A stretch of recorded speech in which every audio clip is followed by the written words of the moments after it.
13 months ago, in early December 2019, coronavirus had begun to spread among the population of Wuhan, a large city in the Chinese province of Hubei. Since then, the virus has spread to the whole world, leading to World Health Organization declared a pandemic on March 2011. The global implications have been severe. With closing schools and businesses, it's an addition to a substantial burden on healthcare system.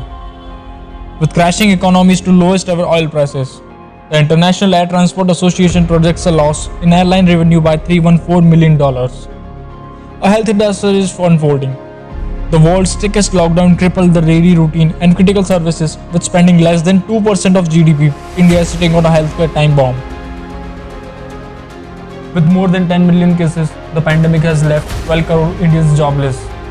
Aftermath of the crisis may last over 18 months. Between these political and economical turmoil, the fatality rates went up sharply, leaving us in a fear.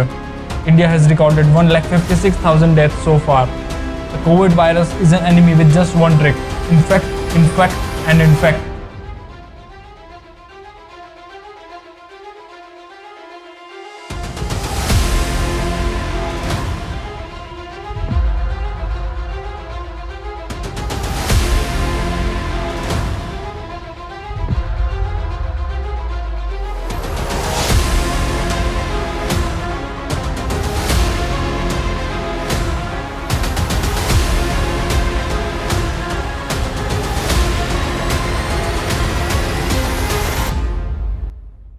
2011 film Contagion. The filmmakers tried to set the scenario of a disease outbreak that threatens to destabilize the society. Directed by Steve and written by Scott Burns. When Beth Emhoff returns from a business trip, she brings with her a new disease. 2 days later, she is dead. The film traces the spread of disease from her to a global pandemic. Final scene of Contagion reveals that the fictional MEV1 virus was originated from a pig that ate a banana dropped by a bat escaping its habitat, China. The pig is then prepared by a chef who shakes hands with Beth Emhoff, thus transmitting the virus to her, and she becomes the index case, meaning she was the first one identified case. 10 years later, and the origin of novel coronavirus terrorizing us today is still a mystery to scientists. The origin of this virus is still not known to humankind. The first case of COVID-19 was reported in Kerala on January 30, 2020. Subsequently, the number of cases rose. According to a press release by Indian Council of Medical Research (ICMR), a total of 14,37,000 suspected samples were sent to National Institute of Virology, Pune. Among them, 56,342 cases tested positive for SARS-CoV-2. An easy way to decrease SARS-CoV-2 infection is to avoid exposure, and government-imposed lockdown. Several other measures were taken to ensure the safety of citizens. Infections caused by these viruses are enormous global health threats. These are major cause of deaths and have a adverse socio-economic that are continually exacerbated. For potential treatment initiatives and approaches were developed. ICMR and Ministry of Ayush provided guidelines to use conventional preventive medicines and strategies to increase the immunity against COVID-19 virus. These guidelines help to reduce the severity of the infection in elderly people and increase the life expectancy. But having said that, the only solution to this virus is a vaccine, because the vaccines reduce the burden of these infection diseases. More than 90 vaccines are being developed against SARS-CoV-2 by research teams in companies and universities across the world.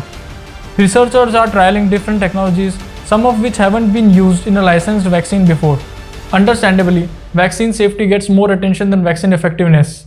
But the researchers have shown that vaccines are more safer than therapeutic medicines. Unless an environmental reservoir exists, an eradicated pathogen cannot re-emerge, unless accidentally or malevolently reintroduced by humans, allowing vaccination or other preventive measures to be discontinued. The worldwide endeavor to create a safe and effective vaccine is bearing fruits. A handful of vaccines have been approved and many more remain in development. Vaccines are a product of science. If the scientific method and process is followed scrupulously based on data and evidence, there should be a little room for doubt. It's a good time to revisit some of the questions regarding vaccine and address questions that are emerging. A vaccine is a substance that resembles the disease-causing agent, called pathogen, the coronavirus in this case, that causes the body to respond and give an immune response against the pathogen, and the T memory cells creates a memory. So when the body encounters the pathogen again, the memory is already present, which helps the immune cells rapidly produce the required material to destroy it and prevent disease. It's like fighting a war for the first time and then creating a permanent strategy to win the war if it again takes place. If your body already has the all inputs tips to bounce back with a rapid response, then it will do. Vaccines take long to develop. How could the vaccine be ready so soon?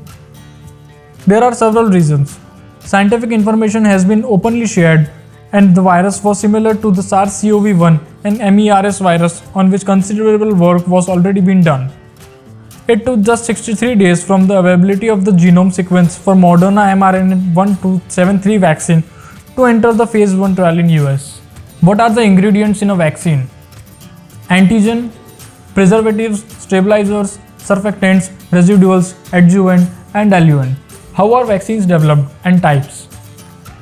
As with all medicines, all vaccines must go through extensive and rigorous testing to ensure it is safe before use.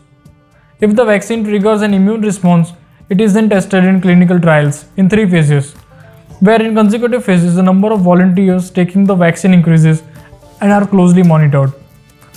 Once a vaccine is in use, it must be continuously monitored to make sure it continues to be safe. Now types. There are various types of approaches, but the bottom line is all vaccines aim to expose the body to an antigen that won't cause disease but provoke immune response. Virus vaccines, viral vector vaccines, nucleic acid vaccines, protein-based vaccines, and are many more. But I will stick to India, and 2 types of vaccines are approved so far. The first one is Bharat Biotech's Covaxin, and second is AstraZeneca and Oxford's Covishield. Covaxin works by teaching the immune system to make antibody against SARS-CoV-2. The antibody attaches to viral protein. The spike on the virus body, yes, those are the attachment sites. To create Covaxin, Bharat Biotech used a sample of coronavirus isolated from Indian National Institute of Virology. So now an inactive coronavirus cannot replicate, but the proteins including spike proteins remain intact.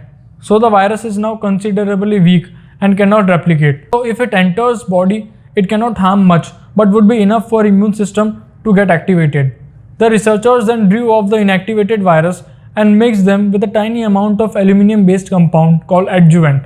We talked about it earlier in the video. Adjuvant stimulates the immune system to boost its response to a vaccine. Once inside the body, coronavirus cannot replicate, and some inactivated viruses are swallowed by antigen-presenting cell.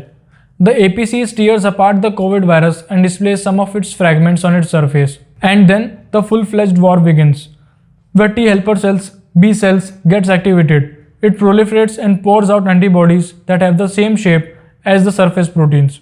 Covaxin is being tested in 2 doses given 4 weeks apart. So what is the controversy around Covaxin? All it began when the regulator said that vaccine had been approved for restricted use in emergency situation in public interest as an abundant precaution in clinical trial mode, especially in the context of infection by mutant strains. Experts wonder how a vaccine was cleared for emergency use by millions of vulnerable people when its trial was still underway. Both the manufacturers and drug regulators say Covaxin is safe and provides a robust immune response. How effective is Covishield? Effectiveness is one of the most important factors which determines the workability of a vaccine. The national clinical trials of the Oxford AstraZeneca vaccine showed that when people were given a half dose and then a full dose, effectiveness hit 90%. Will the vaccine work against the mutant virus? Though coronavirus mutant is lower than other RNA viruses, new strains have emerged independently in UK and Brazil that have now spread to whole world including India.